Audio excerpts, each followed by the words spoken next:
This is ABTV, Animal Bites Television. For animal lovers, by animal lovers. So I'm here at House of Reptiles, right outside of Portland, Oregon, a pet shop that's dedicated just to reptiles. So let's go inside and see what they have going on. My name is Brian Barczyk. I'm no zoologist, just a guy with a passion for animals. And that passion often takes me on animal adventures around the world. Today I'm tooling around Oregon looking for some cool animal adventures. And that adventure starts with House of Reptiles, and then I'll be off to the Portland Aquarium. You're watching Snake Bites. So here at the House of Reptiles, it's really cool. They have a separate section that's a reptile venomous museum, which is absolutely stunning. And I'm going to start by talking about this rhino viper a little bit. But first I want to give them a huge thanks because they don't allow video or pictures back here, and they're allowing us the opportunity to share some of their spectacular animals. Now, a lot of the animals, the majority of the animals back here are actually animals that have been rescued or taken away from people that shouldn't have had venomous animals. And I always talk about venomous animals are for people that are extremely experienced, because you don't want to end up with an animal that could really harm you. Now, this is actually a rhino viper. Again, one of my favorite of all the venomous reptiles. And a lot of people think that they look tremendous amount like gaboon vipers, which they really do because they're close cousins. But these guys, of course, have those amazing rhino horns and that really cool little arrow on their head. Now, I tell you what, these guys are all over the place in Central Africa, and they're responsible for a tremendous amount of deaths because of that amazing camouflage that they have. You can imagine if this is buried in some leaf litter and you were walking around, it'd be really easy to step really close to it and it just strikes out, and they have lightning quick strikes, and when they hit you, trust me, it's some really nasty venom. And unfortunately, there's not a lot of anti-venom in medical care in that part of the world. So again, you don't want to get bit by something like this when you're trouncing around in Central Africa. But what an amazing animal, isn't it? And again, you can just see what its defense mechanism is. As soon as you touch it, that loud just pretty cool. Again, most venomous snakes really don't want to have anything to do with people. So when you touch it, it's just saying, stay away from me. I don't want to bite you. Just leave it alone. This is one gorgeous animal. Let's go ahead, get this back in his cage. Come on, Mr. Rhino. There'll be plenty of more cool animals to showcase at the House of Reptiles, but right now let's hop over to the Portland Aquarium, a place that's really cool that has tons of aquatic life and plenty of reptiles. I've always had a soft spot in my heart for aquariums, seeing as one of my early memories happens to be from the Belle Isle Aquarium right outside Detroit. I've always loved aquariums, and these guys are actually pretty cool. These are koi fish, or what the Japanese call mashigi goi. Now, what's interesting about these guys is they look just like a goldfish, really, but they're all individually patterned, which makes them really cool. Now, these guys can get literally sometimes up to 3 foot long, and believe it or not, certain patterns in Japan can get as much as $100,000 a fish. That's pretty cool, but they are absolutely just ravenous feeders, which I think is so cool. Look at those things. Now on to one of my favorite rattlesnakes in the whole world. Take a look at this beauty here. We just gotta get her out a little bit. And typically rattlesnakes are pretty easy to handle. They're pretty cooperative, with the exception of Western diamondbacks that can sometimes be a little bit cantankerous and you gotta mess around. So anyways, just get that tail a little bit. And again, this is a speckled rattlesnake. Ooh, look at that. And these guys are from southwestern area of the United States, mainly in the New Mexico and Arizona area. And again, they're one of my favorites just because they're absolutely so gorgeous. But one of the things that's really amazing about the speckled rattlesnakes is the fact that they're extremely polymorphic. Depending on what mountain you're on, they're completely different colors. You can have a pink animal on one mountaintop, and just another quarter-mile away can have completely blue ones, or almost all white speckled rattlesnakes. And they're all the same species. They're just extremely polymorphic. And of course, just like all rattlesnakes, they have hemotoxin, and they're pit vipers. Now these guys are typically relatively placid animals compared to, say, like I said, the Westerns or Mojave rattlesnakes. And as you can see, this animal here with that little button over here that they're going to use as a defense mechanism isn't even rattling whatsoever. So fortunately, speckled rattlesnakes are typically really good animals. And the only time you're going to ever really get bit by something like this is unfortunate if you step on the animal. But again, in a wild type of setting, it's probably going to alarm you with that little bit of a rattle saying, stay away from me. I don't want anything to do with you. So if you ever come across a rattlesnake in the wild and you hear that little button going off, just make sure to keep your distance, because trust me, they don't want to have anything to do with you any more than you have to do with them. What a gorgeous snake. And just take a look at how fat that head is. Whew. That is so gorgeous. Now that's a big, beautiful head on that one, huh? Oh, so there you have it, guys. The speckled rattlesnake, one of my favorite of all the rattlesnakes. Sharks are absolutely amazing animals, so it's always cool to see them. Even if these guys are just little pups right now, these happen to be really cool little egg sacs here. This happens to be from a white-spotted bamboo shark, and just look at that. Believe it or not, that's an egg right there. Pretty soon a little baby shark is going to hatch. Now the incubation on these guys is about 15 weeks old, and 70% of sharks, believe it or not, internally gestate their eggs and will actually spit out live young. But in the case of the bamboo sharks, they actually have these egg sacs right here. Now they're going to have anywhere from 2 to 5 eggs every breeding season, and they lay them every couple days, only one at a time typically. And of course, when these guys hatch out, they're only going to be this little. We're going to show you a baby in a second, but as adults, they only get about 3 foot long, and they're endemic to pretty much all over the coastal areas of Southeast Asia. But it's just kind of cool to think that there's going to be a little baby shark coming out of this egg sac pretty soon. Holy cow. I tell you, there are so many cool animals in this shop, and I just love shops that are dedicated to reptiles with all kinds of cool stuff. But this animal certainly caught my eye. I've had boas since I was 15 years old, but this is a monster boa. Now this is just a common or Columbian red-tailed boa, or common boa really, but man, they normally don't get this big. And what's really interesting about this animal is that it's got a lot of size to it, but its head is relatively small. A lot of times when you see an animal that's got this much length to it and this much girth, you usually have a gigantic head, but this is a really beautiful animal. And of course, boa constrictors typically only get about 6, maybe 7 foot long, but I tell you what, this girl looks like she's a good 9, maybe even 10 foot plus. This is a big Columbian boa, and of course these are live bearers. A girl this size would literally have probably 50 or 60 babies once a year after a 105-day gestation.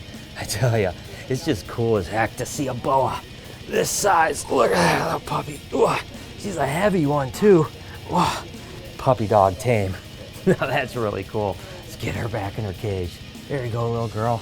So this is actually pretty cool. I'm actually in a ray tank right now. And what we have in here are bat rays and southern rays, and actually some pretty cool sharks as well. And I'm going to try to bait a little ray over here and see if we can get a closer look.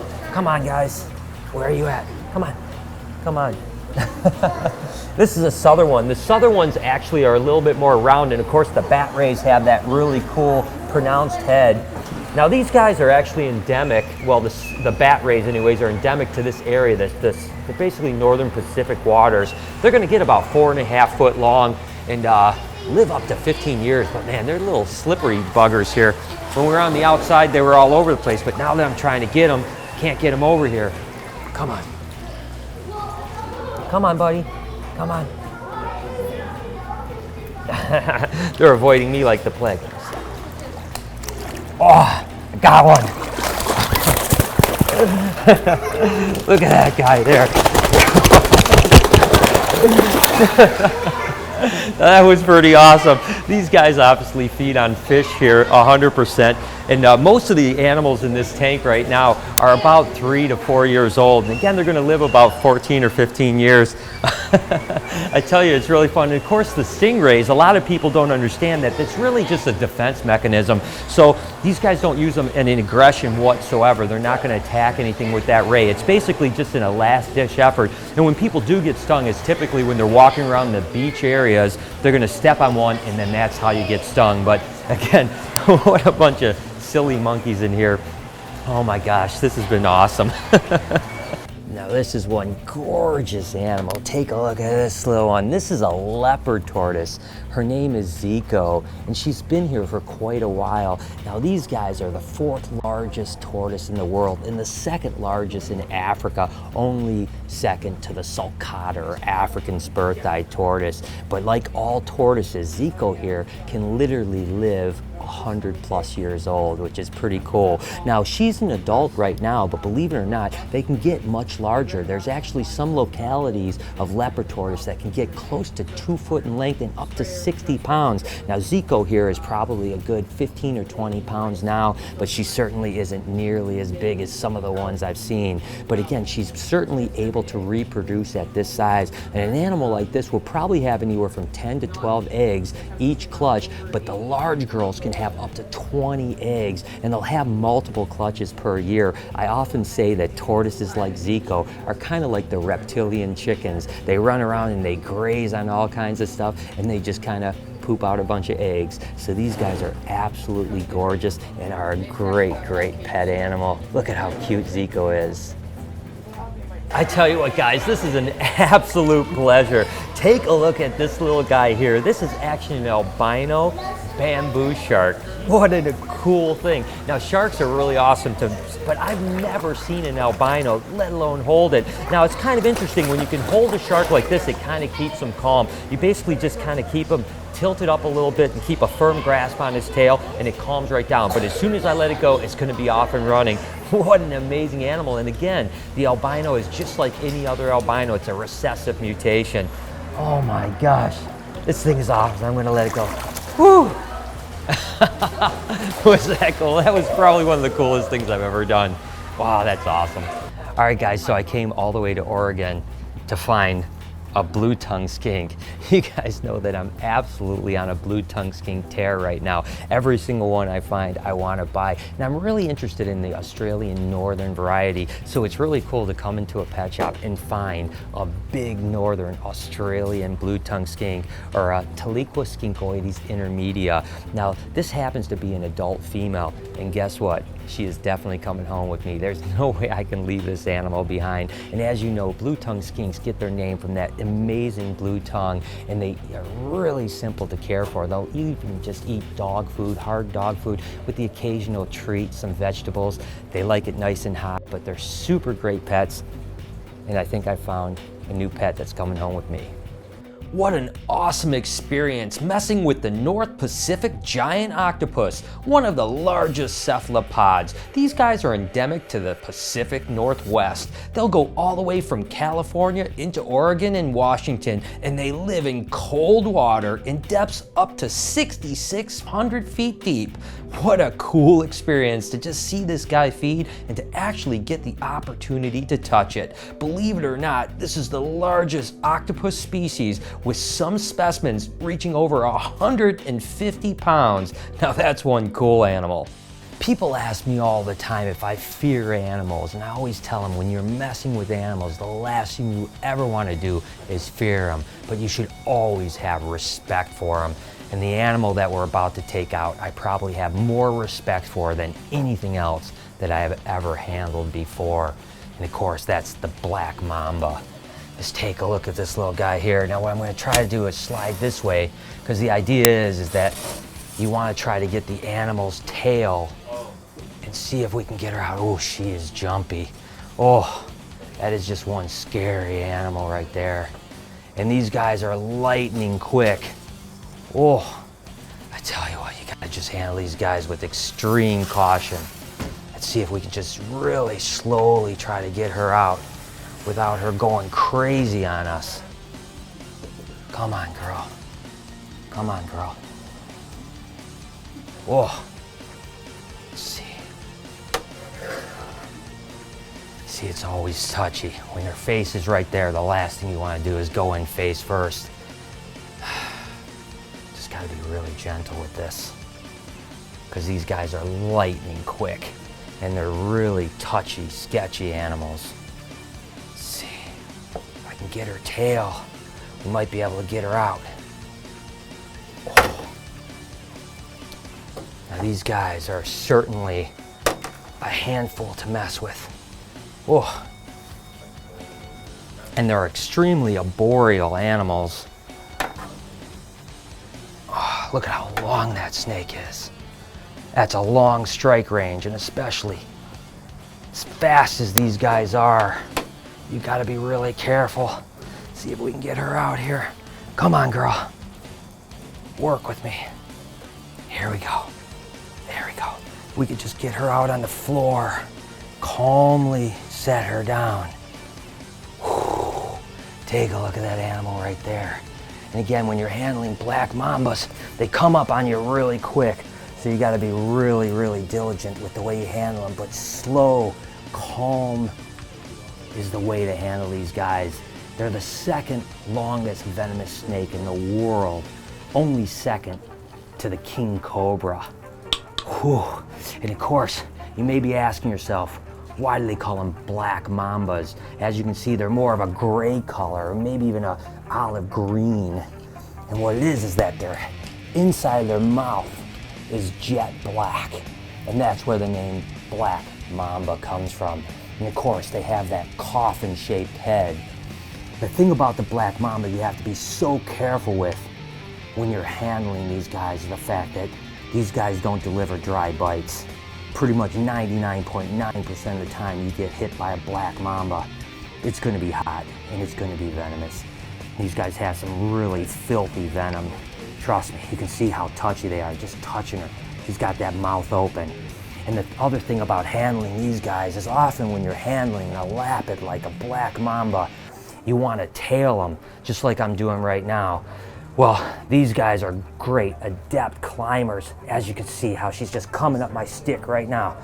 Oh, you gotta be careful at all times with these guys. These are highly intelligent, but because they're so arboreal, she grabs onto me as much as I've grabbed onto her. So, whew, I tell you what, there's a rush when handling a black mamba. Just look at these guys, how flighty they are. This is a snake that you must respect whenever you're handling a venomous snake. But man, that is an incredibly beautiful, beautiful snake. And to me, one of the most incredible experiences you'll ever have. But again, you don't want to do this unless you have plenty of experience. When dealing with mambas, the best thing to do is to move as slowly as possible, because once these guys get fired up, they're probably going to win the battle. So come on, girl. Up in their cage. Oh, see how she's just so, and just even the hook she wants to bite. Oh my gosh.